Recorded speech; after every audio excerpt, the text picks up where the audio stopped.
호흡이 굉장히 중요한데 이 호흡에 따라서 사람이 죽었느냐 살았느냐 평가를 합니다. 그래서 생명은 호흡에 있는 것입니다. 이 숨이라고 하는 건 호흡이라고 하는 것은 그 사람의 목숨, 생명 자체가 됩니다. 이사야 2장 22절을 보게 되면 이런 말씀이 있어요. 너희는 인생 의지하지 말아라. 그의 호흡은 코에 있나니 샘할 가치가 어디 있느냐. 이런 말씀이 있어요. 그의 호흡은 어디 있다고요? 코에 있다고 그랬어요. 그의 생명 어디 있다고요? 코에 있다고 이야기합니다. 여러분 욥기서 7장 7절에서 내 생명이 한낮 바람 같음을 생각하옵소서. 나의 눈이 다시는 행복을 보지 못하리이다. 이런 말씀이 있어요. 여기서 보게 되면 내 생명이 한낮 뭐와 같이 바람 같음을 생각하옵소서. 이렇게 이야기를 해요. 성경에서는 바람이라는 그 단어와 호흡이라는 단어가 같이 쓰여요. 그래서 바람 그러면은 여기에서 내 생명이 한낮 호흡 바람 같음을 생각하소서 이런 표현은 호흡 같음을 생각하소서 이렇게 표현할 수도 있어요. 사람은 살려면 호흡해야 돼요. 호흡하지 않으면 죽은 것입니다. 그래서 우리 영적인 세계도 마찬가지예요. 영의 삶도 마찬가지인데 내 믿음이 살려면 또 내가 내 영혼이 살려면 어떻게 해야 되겠어요? 열심히 뭐 해야 되죠? 호흡해야 됩니다. 호흡이야 살고 또 호흡해야 내가 영혼이 살 수가 있습니다. 먼저 우리가 부활하신 예수님이 제자들을 찾아오셔서 말씀을 주셨어요. 이때 예수님이 제자들을 찾아오셔서 특별한 말씀을 주셨는데 어떤 말씀을 주시냐면 너희에게 평강이 있을지어다 이렇게 말씀하셔요. 너희에게 평강이 있을지어다. 따서 봅시다. 너희에게 평강이 있을지어다. 너희에게 평강이 있을지어다 이렇게 말씀하십니다. 그 다음에 어떤 말씀하시냐면 아버지께서 나를 보내신 것과 같이 나도 너희를 보내노라 이런 말씀하셔요. 나도 너희를 보낸다 이렇게 말씀하셨어요. 여러분 하나님께서 예수님이 나를 어디로 보내실까요? 나를 어디로 보내실 것 같아요? 나를 가정으로 보내시고 그렇죠? 내가 산자로서 하나님의 생명을 우리가 얻는 자로서 누린 자로서 내게 하나님이 주신 사명이 있는 거예요. 이건 사명에 대한 이야기예요. 내가 너를 보낸다. 너의 가정으로 너의 직장으로 너의 삶의 터전으로 내가 너를 보낸다. 이런 의미란 말이에요. 그래서 우리는 하나님 앞에 이런 은혜가 있습니다. 그래서 우리에게 하나님이 첫 번째 보여주셨어요. 평강을 너에게 평강이 있을지어다 나도 너희를 보낸다 이렇게 말씀하셔요. 그래서 우리가 어떤 은혜 하나님 앞에서 어떤 복을 받았느냐 첫째가 여기서 보면 평강입니다. 따라서 하나님은 우리에게 평강의 복을 주셨다. 하나님이 내게 이 평강의 복을 주셨는데 어떻게 해야 할까요? 잘 간직해야 되겠죠? 또 누려야 될 줄 믿습니다. 이 평강의 복 받은 거예요. 이미. 부활하신 예수님을 내가 영접하는 순간 그분을 만남으로 우리 이미 내 안에 평강의 복을 받은 거예요. 그런데 이걸 자꾸 누리지 못해요. 평강을 누리지 못하고 또 평강을 뺏기는 경우가 많아요. 마귀에게 뺏기고 환경에 뺏기고 어떤 문제 가운데 우리가 평강을 뺏겨요. 예수님이 여기 이 본문에서는 너에게 평강이 있을지어다 말씀하셨지만 또 다른 성경에는 어떻게 이야기합니까? 너에게 평안이 있을지어다 이렇게 이야기하셔요. 평강을 말씀하시죠. 그러니까 부활하신 예수님이 우리 믿는 사람들에게 최초로 부활하신 예수님이 제자들을 만나시고 우리를 만나서 주기를 원하시는 것은 다른 게 아니라 평안하기를 원하셔요. 하나님 주신 평안을 잘 간직해야 될 줄 믿습니다. 지켜야 될 줄 믿습니다. 어때요? 여러분 마음 평안하십니까? 평강하십니까? 여러 가지 문제로 우리는 믿음의 사람들이 늘 평안을 잃어버릴 때 많잖아요. 하나님이 원하는 게 아니에요. 주님이 원하는 게 아니라 이미 주님 우리에게 평강의 복을 주셨기 때문에 우리가 그걸 유지하고 지켜내고 그 누리는 삶이 중요한 거예요. 그러기 위하여 우리가 성령 충만 받아들일 줄 믿습니다. 그런 의미를 이야기하는 것입니다. 너에게 평강이 있을지어다. 내가 너에게 평강을 주노라. 너에게 평안이 있을지어다. 이렇게 말씀하지 않습니까? 그래서 하나님은 주님은 나에게 정말 원하시는구나. 어떤 삶을 원하시냐? 내가 정말 평안한 삶을 살기 원하시는구나. 아무리 삶이 행복해 보이고 또 좋아 보인다 할지라도 삶에 평안이 없다면 얼마나 여러분 안타깝습니까? 괴롭고 또 불행스럽습니까? 이번 성령 대만을 통하여 여러분들 성령의 기름 부음을 충만히 받으셔서 평안이 임하기를 축복합니다. 우리 첫째 시간에 우리가 말씀을 나누는데 우리가 열심히 주님 앞에 기도할 때 하나님 뭘 주세요? 구하라. 이전에는 구하지 아니했지만 지금부터 어떻게 하라고요? 구하라. 그러면 뭘 주세요? 기쁨을 내가 너의 기쁨이 충만하리라. 이 말씀하잖아요. 예. 이게 굉장히 중요하잖아요. 그래서 우리가 참 중요하다. 이번 성령의 대만을 통해서 내가 세상의 모든 근심과 걱정과 염려를 다 내게서 다 떠나게 만들고 주님이 주신 그 평안과 그 평강의 복을 내가 받기 위해서 그 기름 부음을 내가 충분히 받아야 되겠다. 성령의 우리가 성령의 열매들 가운데 무슨 또 뭐가 있습니까? 희락이 있잖아요. 희락. 내가 너에게 기쁨을 주느라. 성령 받으면 뭐가 임해요? 기쁨이 임하잖아요. 성령 받으면 내가 평안해집니다. 그 다음 여기에서 예수님께서 주신 사명이 뭐였습니까? 사명이 사명에 대해서 사명을 이야기했지 않습니까? 이 사명은 아무나 사실 주지는 않아요. 우리가 가끔 생각할 때 주님 주신 사명이 다 주는 걸로 생각할 수 있는데 그렇지 않습니다. 사명은 예수를 믿어서 구원받은 사람, 그리고 하나님 앞에 택함 받은 사람, 하나님 앞에 부름받은 그 사람만이 받을 수 있는 게 사명이죠.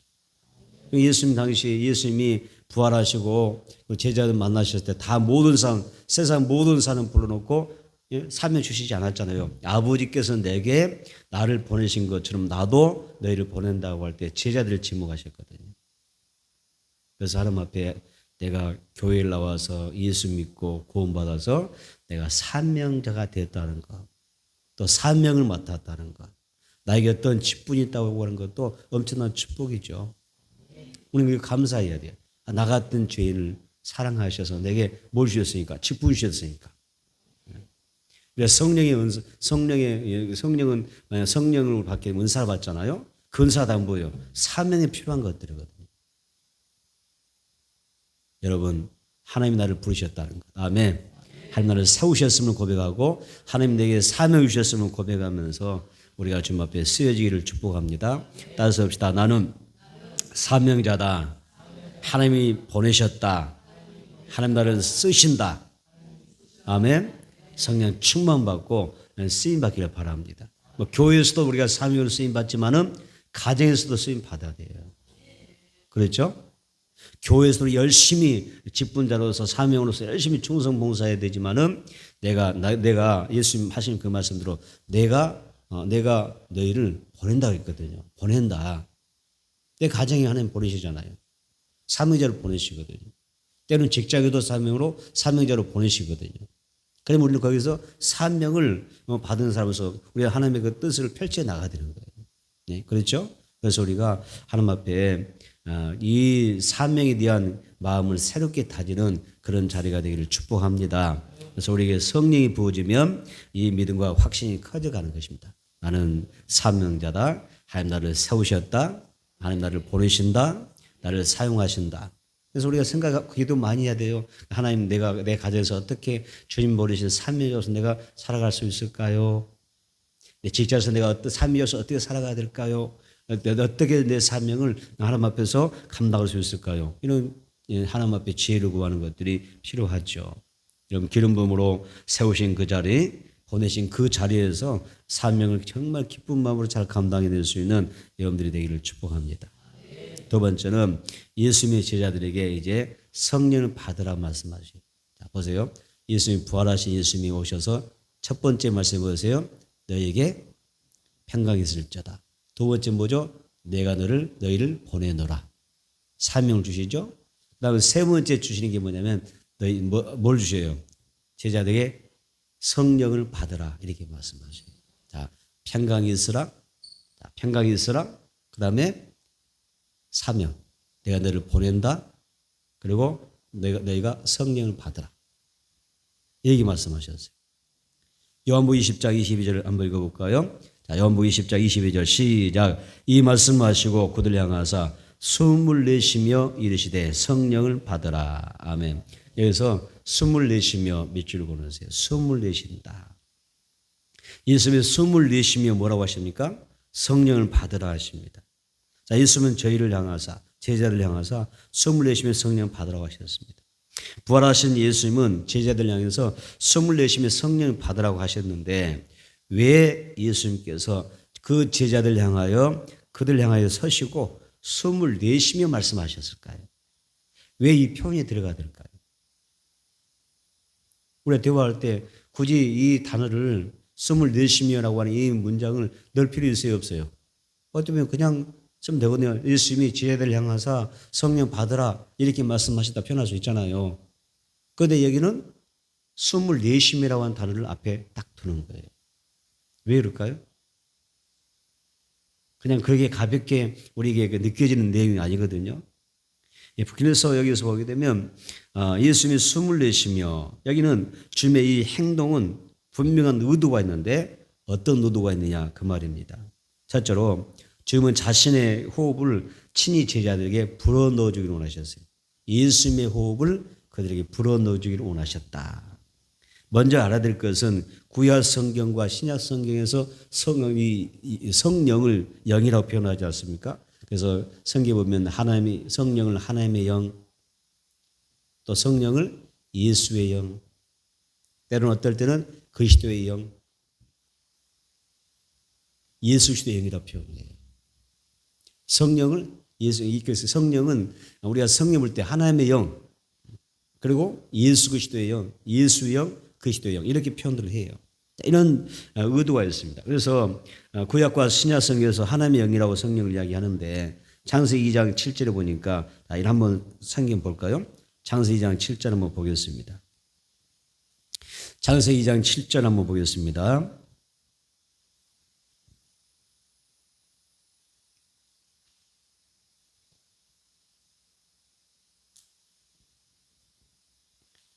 읽겠습니다. 시작. 여호와 하나님이 땅에 흙으로 사람을 지으시고 그 생기를 그 코에 불어넣으시니 사람이 생명이 되니라. 아멘.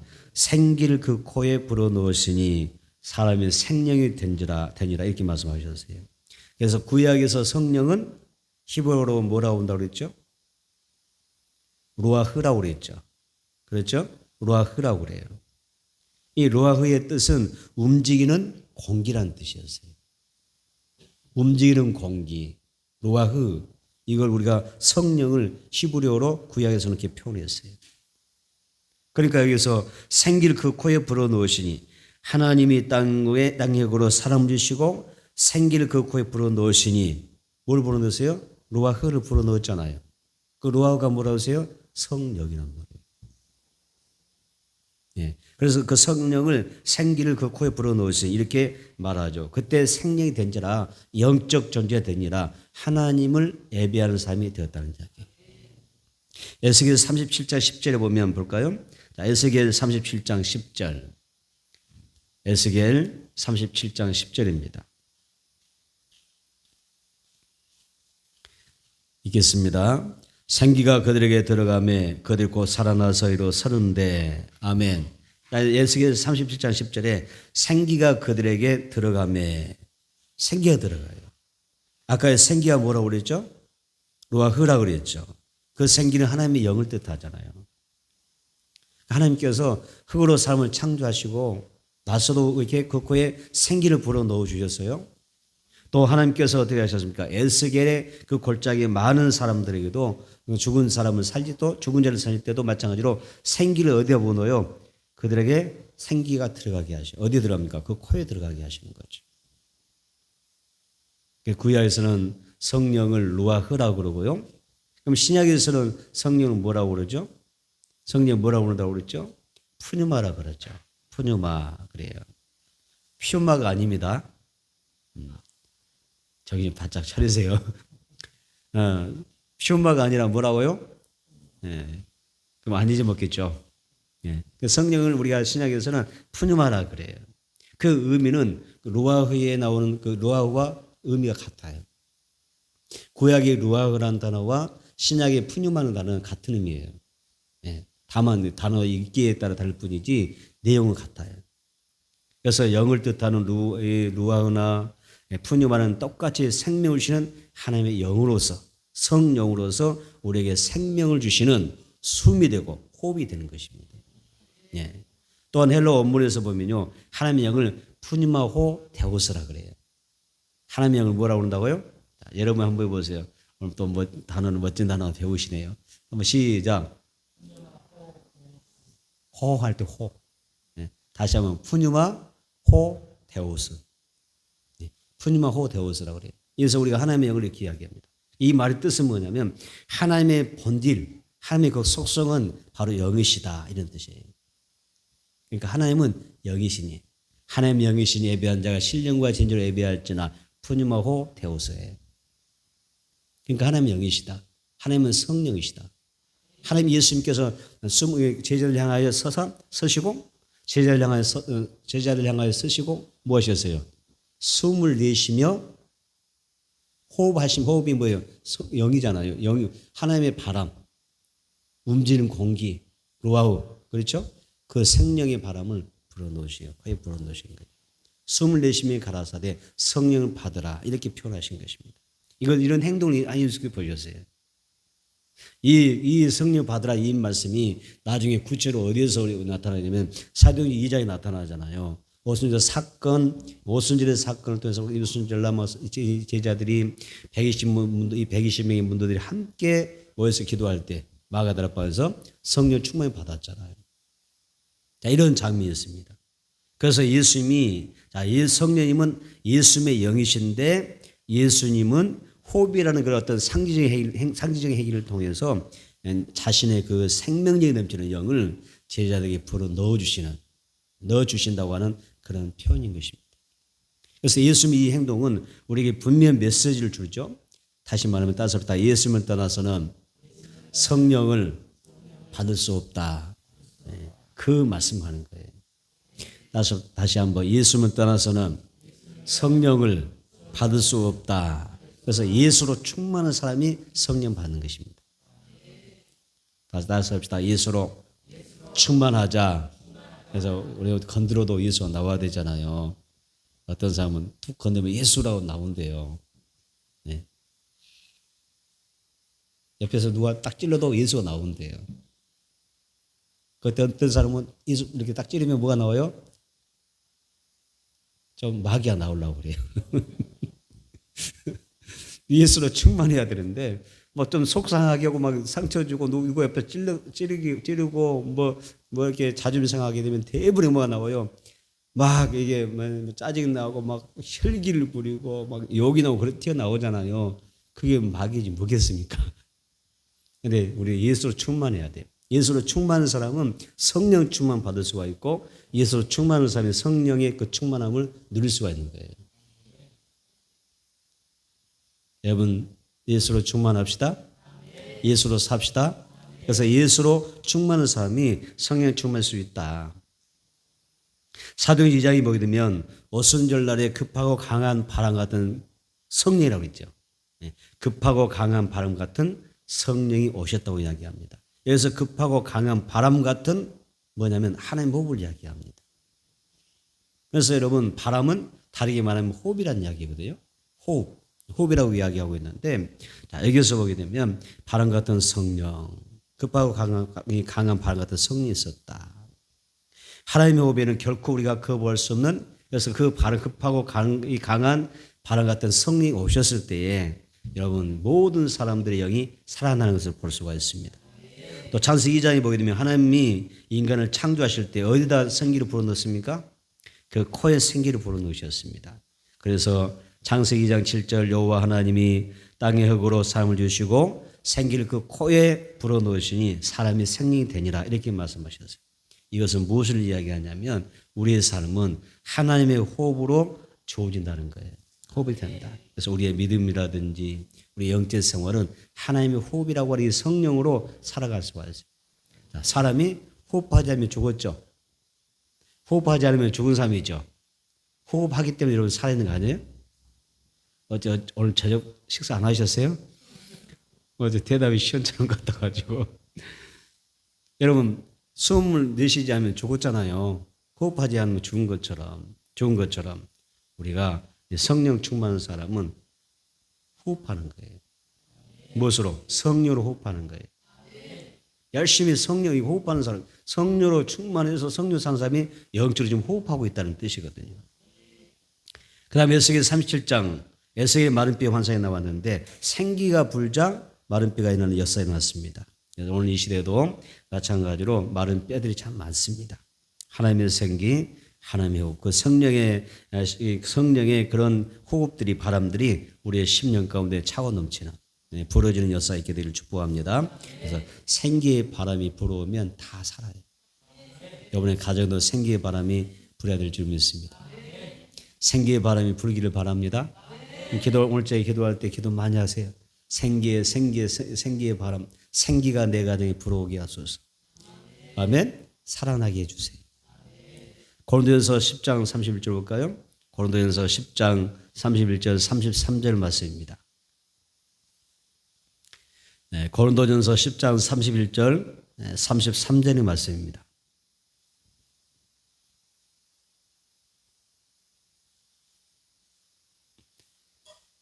읽겠습니다.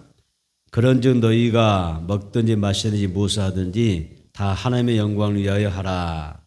유대인이나 헬라인에게나 하나님의 교회나 거치는 자가 되지 말고 나와 같이 모든 일에 모든 사람을 기쁘게 하여 자신의 유익을 구하지 아니하고 많은 사람의 유익을 구하여 그들로 구원을 받게 하라. 아멘.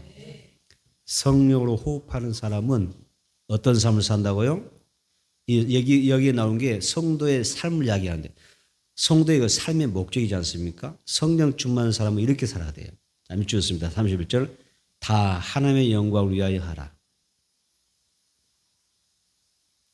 우리가 어떻게 살아야 돼요? 하나님의 영광을 위하여 살아라. 두 번째 뭐였어요? 교회나 믿는 사람이나 안 믿는 사람이나 교회에서나 절대 너는 거친 자가 되지 말아라. 천국 문을 가로막지 말아라. 이쪽 오세요. 거치는 자가 되지 말라. 밑줄 그어놓으세요. 거치는 자가 되지, 걸림돌 되지 말아라. 다른 사람 앞에 그 사람이 예수 믿고 구원받고 천국 가야 될 텐데 내가 믿는 사람이든 안 믿는 사람이든 교회 안에서나 그 누구에게서나 절대 천국 문에 들어가지 못하도록 막는 그런 거친 돌이 되면 안 됩니다. 성령 호흡하는 사람은 당연히 어떻게 살겠어요? 그래서 살겠죠. 그죠? 우리가 사람이 거의 구원의 문을 활짝 여는 주의 내 사역 가운데 내 신앙 가운데 전도의 문을 열어주옵소서. 구원의 문을 활짝 열어주옵소서. 이렇게 고백하는데 어떤 사람들은 전도의 문을 다 막는 사람도 있잖아요. 그것도 예수 믿는 사람들 가운데 많이 있잖아요. 그렇죠? 그런 사람이 있거든요. 어떤 사람은 어떤 유명세를 타고 열심히 뭔가를 하는데 전도문을 많이 막아버리는 사람도 있어요. 실제로. 오히려 많은 이 한국교회 어떤 전도할 수 있는 그 전도의 그 문을 막는 사람이 있어요. 목회자도 마찬가지고, 일반 성도도 마찬가지. 직장에서도 마찬가지고, 가정에서도 마찬가지. 어디에서든지 전도의 문을 막는 사람이 있어요. 있어요, 없어요? 안 있어요. 성령으로 호흡하지 않기 때문에, 성령으로 살지 않기 때문에, 자기 중심으로 인간적인 그런 어떤 그런 것들로 자기 욕심으로 정욕으로 살다 보니까, 자기 인기를 위해 살다 보니까 다 전도의 문을 막아버려요. 이 시대의 한국의 이 한국 사회에서 이게 굉장히 많습니다. 참 한 사람이 한 영혼 구원하기도 힘든데 오히려 어떤 몇몇 사람들 더 교회의 전도문을 막아버리는 게 많아요. 여러분만큼은 여러분 어떻게 살아야 돼요? 절대 거친 돌이 되지 마세요. 나 때문에 전도문 맡기면 안 돼요. 아무개 집사님 때문에, 아무개 성도님 때문에 나 교회 나가고 싶어 그래야지. 나 그 집사님 보기 싫어서 교회 가기 싫어. 나는 저분 보면 하나님이 안 살아계신 것 같아. 그런 사람 있어요, 없어요? 있고 많거든요. 여러분은 그렇다는 거 아니죠? 이해되시죠? 여러분은 그런 분은 아니지만은 우리가 살다 보면 주변에 그런 사람이 많이 있거든요. 그래서 굉장히 중요합니다. 우리가 성령 호흡하라는 이야기는 뭐냐면 너가 성령으로 살아라. 성령님과 함께 동행하면서 네가 어떻게 성령은 살리는 영이잖아요. 생명을 주는 영이신데 생기를 불어넣으시고 죽은 자를 살려내는 분이신데 그분과 동행한다면 이런 거친 자가 될 수 있겠습니까? 될 수 없잖아요. 그 다음에 뭐라고 했어요? 자, 33절. 자, 오늘 여러분들이 이 고린도전서 10장 31절, 33절 말씀만 단단히 붙잡아도 이 한 해는 승리할 줄 믿습니다. 할렐루야. 승리할 거예요. 이 고린도전서 10장 31절, 33절이 우리 성도들의 삶에 정말 너무 중요한 걸 달고 있어요. 그 다음에 33절 중간에 보면 모든 사람을, 자, 이 모든 일에서 뭐라고 했어요? 밑줄, 모든 사람을 기쁘게 하라. 모든 삶을 어떻게 하라고요? 기쁘게 하는 삶이 되어라. 그 다음에 뭐라고 그랬어요? 맞아, 그때 그들로 구원을 받게 하라 이렇게 말씀하셔요. 성령으로 호흡합시다. 열심히 호흡하며 삽시다. 성령으로 사는 사람은 이렇게 사는 거예요. 진짜 내 신앙에 내 성도로서 내 삶의 목적이 바로 이런 거다. 다 모든 일 다 하나님의 영광을 위해서 하고 내가 다른 사람에게 거치는 돌이 되지 않고 구원의 문을 활짝 열어서 전도의 문을 활짝 열어서 그 영을 살리는 그런 삶을 살아가는 것입니다. 그리고 많은 사람들에게 내가 그 어떤 상처를 주고 걱정을 주고 근심을 주는 그런 삶이 아니라 기쁨을 주는 거예요. 우리 교회 안에서도 서로에게 기쁨 되기를 축복합니다. 보면 볼수록 보고 싶은 사람 됩시다. 그런 사람이 돼야 되죠. 그리고 나를 아는 사람들이 다 구원받도록 힘쓰라. 이게 성령으로 호흡하며 사는 사람들의 모습이에요. 그렇기 때문에 우리가 신앙생활을 잘해야 되는데, 자, 신앙은 두 신앙을 잘하셔야 돼요. 다시 한번 주일 성수 잘하자. 주일 성수 잘하자. 다시 한번 좀 오늘 또 다른 이야기 한번 할게요. 주일 성수 들어봤는데 주중 성수 잘하자. 주중 성수 잘하자. 발음이 꼬입니까? 자, 우리 주일 성수 배워왔어요, 그죠? 우리 믿는 사람으로서 구원받은 사람으로서 주일 성수 잘하셔야죠. 그렇죠? 주일 성수 잘하여 주님이 나를 구원하신 그 하나님 앞에 온전히 영광 누리는 삶을 살아야 되는데 주일 성수 잘하는 사람은 뭐 어떤 사람은 그 한 주간에 주중 성수를 잘 하셔야 돼. 어떤 사람은 주일 성수 잘하는데 주중 성수 안 돼. 일단 교회 나가면 세상 사람 다 돼버려. 그런 경우가 있을까요, 없을까요? 교회에서도 정말 열심히 기도도 하고 정말 성령 충만한 그런 아주 좋은 그런 인상과 좋은 그런 모습을 보여주는데 그냥 교회 문만 나서면 뭐가 돼요? 완전히 돌변한 사람들이 있어요. 그래서 우리는 주일 성수도 잘해야 되지만 주중 성수도 잘해야 된다. 그 한 주간을 내가 정말 믿음의 사람으로서 그렇죠? 믿음의 사람으로서 내가 하나님 앞에 영광 돌려야 돼요. 신앙인으로 살아야 돼요. 따라서 한 주간을 그리스도인으로 살자. 그리스도인으로 살자. 아멘. 여러분 교회 안에서만 성도 아니잖아요. 여러분의 가정에서도 성도이죠. 내 직장 생활도 성도가 맞죠. 그렇죠? 내가 누구를 만나도 우리는 성도이죠. 교회에 들어와서 내가 성도로 사는데 교회 밖에 나면 성도가 아니야. 순간 사람이 뭐 세상 사람과 똑같아.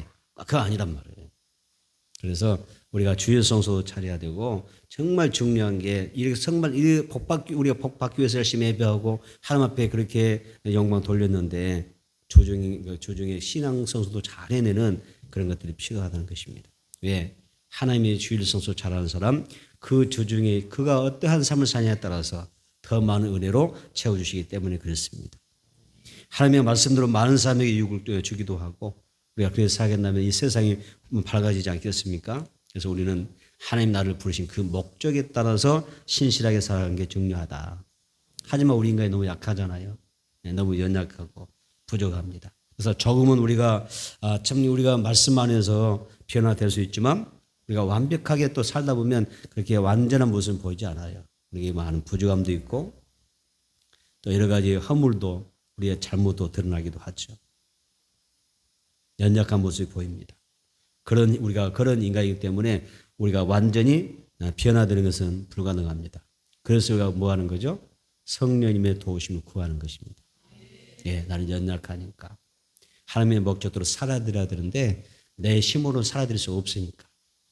나는 인간이라 너무 잘 넘어지니까. 너무 많이 부족하기 때문에 성령 나를 도와주세요. 성령님과 호흡하며 사는 거예요. 주님, 우리 뭐 단 1분도 1초도 호흡하면 곤란하잖아요. 그렇죠? 어떻게 한 5분 호흡 오늘 또 숨을 멈춰 볼까요? 그래도 사실 수 있나? 평소에 훈련했다면 살 수 있겠지만 3분 정도 해볼까요? 3분 자신 없어요.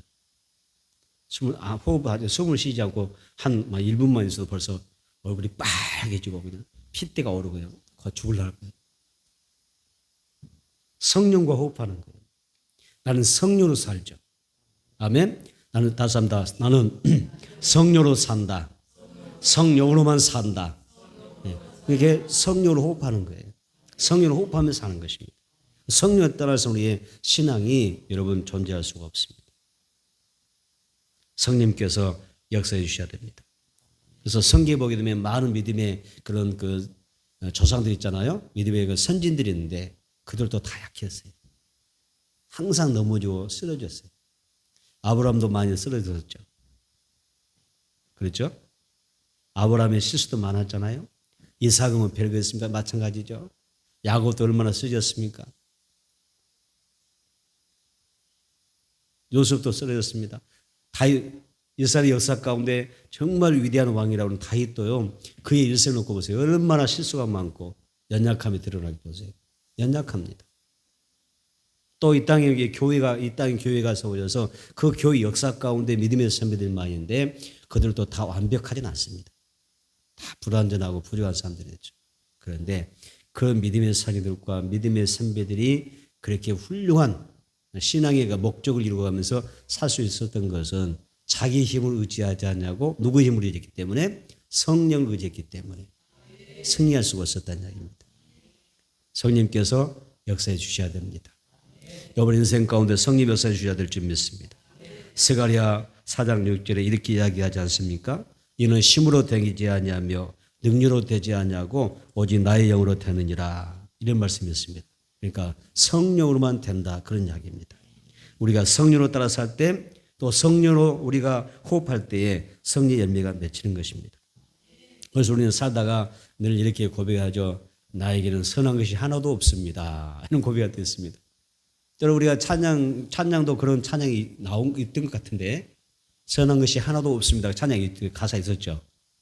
우리는 그런 존재예요. 내게는 아무리 살펴도 선한 게 없어요. 내가 완벽하지 않아요. 그들 부족할 뿐입니다. 그래서 성령이 아니고는 우리가 항상 이렇게 나에게는 주여 내게는 아무 선한 것도 없습니다 라고 고백할 수밖에 없고 탈시밖에 할 수밖에 없는 그런 존재입니다. 하지만 성령을 내가 따라 살다 보면 성령과 함께 호흡하다 보면 내가 정말 믿기도 어려울 정도로 내가 변화되어 있고 새로워져 있고 아멘 새 사람 되어지는 것입니다. 삶이 바뀌어지는 거예요. 여러분이 변화되려고 하면 실패할 겁니다. 성령이 여러분과 함께 하셔서 여러분들 도와주시면 나도 모르게 내가 이렇게 많이 변화되나라고 할 정도로 변화되어 있을 것입니다. 가끔 여러분도 아마 여러분 주변의 사람들이 아시는 분들이 그렇게 표현할지도 모르겠어요. 아니 예전에 보면 이런 분인데 많이 변하셨네요. 그럴 때 있어요 없어요? 예전엔 참 고약하신 분인데 진짜 많이 변하셨다고. 그렇게 들어본 사람. 자수해서 강명 찾읍시다. 정말 고약했던 사람인데 이렇게 정말 많이 변하셨다. 그런 사람 있어요. 그것은 따스럽다. 내 덕이 아니라 따스럽다. 자기 자신 이야기. 여러분 자신도 하는 이야기야. 내 덕이 아니라 정말로 할 때 따라 하십시오.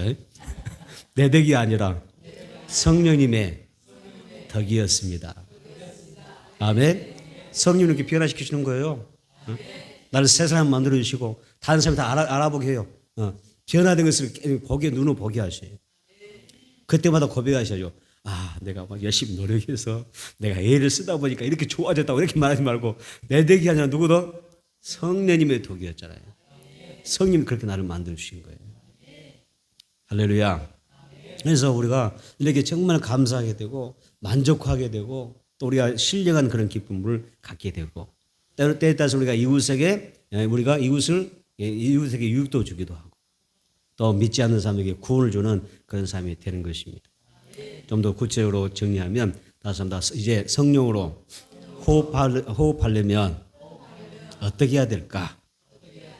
어떻게 해야 되죠? 어려운 것도 질문했나요? 일단 제가 답을 던졌으니까 답을 주셔야겠다. 자, 내가 성령으로 호흡하려면 이 좋은 우리가 성령님의 덕분으로 살아가는데 이런 성령으로 내가 호흡하려면 어떻게 해야 되죠? 예수 믿어야 된다. 또 끝이야. 또 또 뭐라고? 성령을 믿습니다. 또 으쌰. 또 뭐였어요? 다 한마디 하고 싶은데 참 입이 안 떨어지는 거야 지금.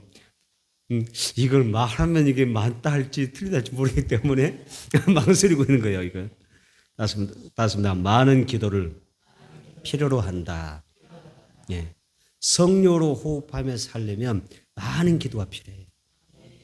기도 많이 하시.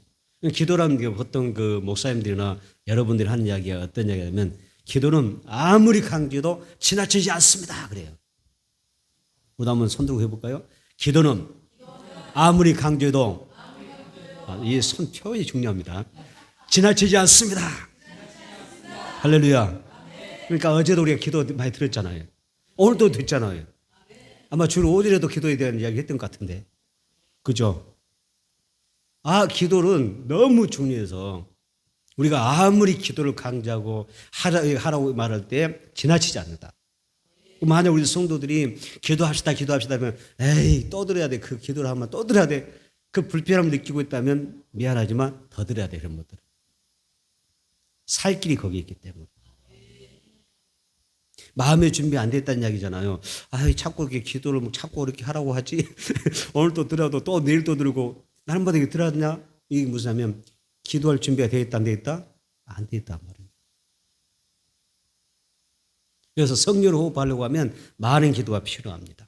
자, 의학자들이 사람이 호흡을 할 때 호흡을 한 1분 정도 호흡하지 않으면 무슨 일이 있다고 그러세요? 1분 이상 내가 숨을 딱 멈추고 있다. 그러면 어떻게 될까요? 뭐라고 얘기했을까요? 산소 결핍으로 인하여 뇌에 손상이 간다고 그랬어요. 그러니까 뭐 호흡을 멈추는 훈련도 참 많은 사람 해요. 또 우리 잠수하는 사람들이 호흡이 오래잖아요. 그게 좋은 건 아닌 것 같아. 예, 그렇죠. 그래서 더 막 호흡량을 늘리고 산소의 폐활량을 늘려서 이렇게 참는 것도 훈련하는데 물론 일부분 도움 될지도 모르겠지만 일단 의학자들은 하는 이야기가 뭐냐면 사람이 1분 이상 호흡하지 않으면 숨을 딱 멈추면 뇌에 손상이 온다고 했어요. 그 다음에 3분 이상을 이게 숨을 내쉬지 않으면 뇌와 심장에 치명적인 타격이 온다고 했습니다. 그래서 여러분, 우리 인간의 육체도 이렇게 1분을 숨을 쉰다든지 우리가 멈춘다든지 3분을 호흡하지 않으면 육체의 몸에 한계가 오잖아요. 불편히 몸이 망가지잖아요. 그래서 호흡은 정말 우리가 살아가는 데 필요한 것입니다. 그런데 어때? 우리 영도 마찬가지라는 거죠. 우리 영혼도 마찬가지로 계속 호흡해야 됩니다. 호흡하지 않으면 우리 영도 죽는 것입니다. 그래서 기도는 뭐라고 그러죠? 기도는 호흡이라고 그럽니다. 다시 한번 기도는 호흡이다. 호흡이다. 만약 기도를 우리 의학자들 표현한다면 1분 쉬면 뭐라고 그랬죠? 내 손상이 오고 3분 기도시키면 3분 호흡하지 않으면 심장과 뇌가 타격이 온다 그랬잖아요. 사실 우리 육체보다도 더 중요한 게 뭐죠? 우리는 내 영혼이잖아요. 그런데 기도 안 해도 잘 살고 있는 사람이 우리가 잘 살고 있어요. 그런데 영적으로 볼 때 그만큼 우리가 뭐예요? 손해를 보고 있고 피해를 보고 있다는 거죠. 다시 한번 시험에 들지 않도록 깨어있어 기도하라. 그렇죠? 시험에 들지 않도록 항상 깨어있어 기도하라. 그러니까 기도를 계속하는 사람은 시험에 온다 안 온다? 볼 수 없어요. 자, 보세요. 성경에 가서 그대로 들어보세요. 시험에 들지 않도록 항상 깨어있어 기도하라. 항상 깨어 기도한다면 시험에 온다는 이야기 안 온다는 이야기예요. 오지 않는다는 이야기. 그 어떤 시험이 오지 않도록 우리가 예방하고 방지하는 차원이 뭐예요? 항상 기도하는 거예요. 쉬지 말고. 우리가 육신의 호흡을 계속해야 살아가듯이 호흡하자 1분만 안 해도 우리 죽는 거잖아요. 애 많은 사람 폐활량이 약하면 죽잖아요. 내 영도 마찬가지로 열심히 기도로 호흡하지 않으면 내가 죽는다니까요. 내 자신이 죽어요. 영이 죽어요. 그래서 기도가 얼마나 중요해요. 보세요. 시험에 들지 않도록 깨서 기도하라. 또 이런 얘기 있죠. 시험에 들었을 자도 시험에 들었을 때 기도하면 그 시험이 나를 비켜가요. 유월절이 나요. 저주와 사망과 모든 질병이 나를 떠나가요. 주님이 다 피하게 하셔요. 죽음의 천사가 나를 사로잡으러 왔다가도 기도하고 있으면 시험에 들었다가도 어때요? 그 시험이 비껴가요. 하나님께서 나를 그 모든 재앙으로부터 나를 재앙으로부터 피하게 하시는 것이 뭐예요? 나에게서 재앙이 건너는 것은 유월절이라 그러잖아요. 여러분 시험 당했습니까? 고통받고 있습니까? 시험에 들었습니까? 먼저는 껴있지 못한 거예요. 그러나 여기서 우리가 이미 아차 내가 한 발 늦었다라고 생각한다면 뭐예요? 시험에 들었지만 뭐 하면 돼요? 기도하면 시험이 떠나가요. 하나님이 패스하셔요. 모든 재난도 패스, 질병도 패스. 아멘. 크게 해주세요. 여러분이 막 모든 주저가 떠날 거예요. 모든 질병도 떠나갈 줄 믿습니다. 모든 시험도 패스. 6월절에 은혜가 임할 줄은 믿습니다. 기도 얼마나 좋아요. 이게 기도가 내 영을 살리는, 내 가족을 살리는 호흡이라니까요. 열심히 호흡해야 사는 거예요. 열심히 호흡해야 건강한 거잖아요.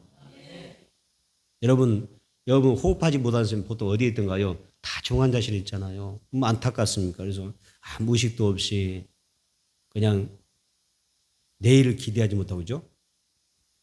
소망이 없는 상태에서 그냥 이 호흡기, 산소호흡기에 의지하면서 살아가신 분들 많이 있지 않습니까? 호흡이 그렇게 중요한 것입니다. 기도가 우리에게 너무 중요하기 때문에 명심하셔야 돼요. 그래서 기도는 다시 해봅시다. 기도는 호흡이다. 그래서 영혼의 숨은 기도이기 때문에 쉬지 말고 기도하는 그 훈련을 해야 돼요. 우리가 성령 대망에 이렇게 우리가 하면서 우리가 마무리 있고 그렇게 끝난 게 아니라 성령 대망을 때 우리가 뭘 훈련해요? 열심히 기도 훈련을 하셔야 돼요. 그래서 이 대망회를 시작해서 마칠 때까지도 열심히 해야 되겠지만 끝나고 나서도 우리가 어떻게 해야 돼요? 열심히 기도 호흡을 시작해야 하셔야 돼요. 그것이 바로 대망의 목적인 거예요. 그래야 성령이 나와 함께 하시고 성령으로 호흡할 수가 있는 것입니다. 누구든지 성령으로 충만해지면 여러분 기도 호흡이 길어지는 것입니다. 우리가 하나님을 향하여 기도함으로 자기 호흡을 어떻게 해야 돼요? 하나님 앞에 드리는 것입니다. 예수님도 자기 호흡을 마지막 드리지 않던가요? 십자가에 못 박혀 죽으셨을 때 마지막 임종하실 때 유언을 뭐 어떻게 하셨어요? 내 영혼을 주님께 의탁하려다. 숨을 내쉬며 말씀하시는 거예요. 마지막 호흡을 주님 앞에 또 올려드리고 자기 영혼을 주님 앞에 드리는 것입니다. 우리가 기도의 호흡 가운데 좋은 그 방법이 있잖아요. 방언 하시는 분 열심히 방언 기도하시고, 예. 그냥 우리가 방언 하지 않는 그런 기도는 오래 못하는 경우가 많잖아요. 방언은 정말 오래도록 할 수가 있습니다. 방언 기도하시면서 여러분들이 내 안에 있는 정말 그 내가 영적으로 하나님과 영적인 그 비밀을 많이 나누셔야죠. 내 속에 있는 막 사람에게 못할 그런 이게 말도 있죠. 누구한테 쉽게 털어놓지 못하는 이야기 있어요, 없어요? 그런 것들, 나의 비밀들. 하나님과 나만이 은밀하게 나눌 수 있는 대화가 바로 방언이잖아요. 방언은 능력이 있지 않습니까? 방언 기도를 통하여 여러분 하나님 앞에 열심히 호흡을 올려드리십시오. 이것을 누가 가르쳐주셨어요? 성령님이 가르쳐주셨고 우리 주님이 가르쳐주셨습니다. 자, 첫 번째 성령 호흡이 기도라고 그랬어요. 그 다음에 성령 호흡하려면 뭐가 필요하죠? 이제 여러분이 한번 또 다시 답변 한번 해보세요. 일단 제가 질문 안 해야 되는데 질문 일단 했으니까. 성령 호흡하려면 또 뭐가 필요할까요? 참, 여러분들이 진짜 참 제가 여러 가지 질문에서 참 어떻게 답답할 뭐 그냥 괜히 막 긴장되고 그런 것 같다고 미안해요. 여러분들 성령 되면 여러분들 자유함을 주기 위함인데 그냥 계속 막 긴장하게 만드니까 내가 갑자기 미안한 마음 드네. 다시 합시다. 찬양을 많이 해야 된다. 예. 찬양 여러분 다 하시잖아요. 아마 제가 알기로는 여러분들이 찬양 하신 줄 알고 있어요. 찬양 많이 하시는데 그 중에도 더 많은 찬양 하셔야 돼. 찬양 많이 한다. 10편 150편 6절 보게 되면 호흡이 있는 자마다 하나님의 사람은 성령의 사람은요 여호와를 찬양하라 그랬어요. 자, 호흡은 하나님이 주신 겁니다. 그렇죠? 내게 하나님의 호흡 생명을 주신 것입니다. 그래서 호흡 있는 자는 뭐 해야 돼요? 열심히 하나님을 찬양하라 말씀하죠. 왜 그러냐? 하나님이 주신 생명의 호흡은 찬양인 것입니다. 그래서 사도행전 2장 1절 3절을 보게 되면 오순절날이 이미 이름에 그들이 다 같이 한 곳에 모였더니 호련히 하늘로부터 급하고 강한 바람 같은 소리가 있어 그들이 앉아 온 집에 가득하며 마치 불의 햇처럼 갈라지는 것들이 그들에게 보여 각 사람이 하나씩 이마에 있더니 이런 말씀이세요. 여기에서 보게 되면 급하고 강한 바람 같은 소리라고 그랬는데 이게 뭐라고 그랬어요? 바람은 다르게 말하면 여러분 이 뭐예요? 호흡이라는 이야기예요. 바람은 호흡이다. 호흡은 바람이다. 성령을 상징하는 표현이지만은 그런 의미였어요. 그래서 영이라는 그 말에는 어떠냐면 바람의 뜻이 담겨 있어요. 호흡이라는 말과 바람이라는 말은 같은 어원에서 나왔습니다. 그래서 분명히 예수님은 숨을 내쉬며 가라사대 성령을 받으라 하셨어요. 숨을 내쉬면서 성령으로 생명의 호흡을 하라는 뜻인 줄로 믿습니다.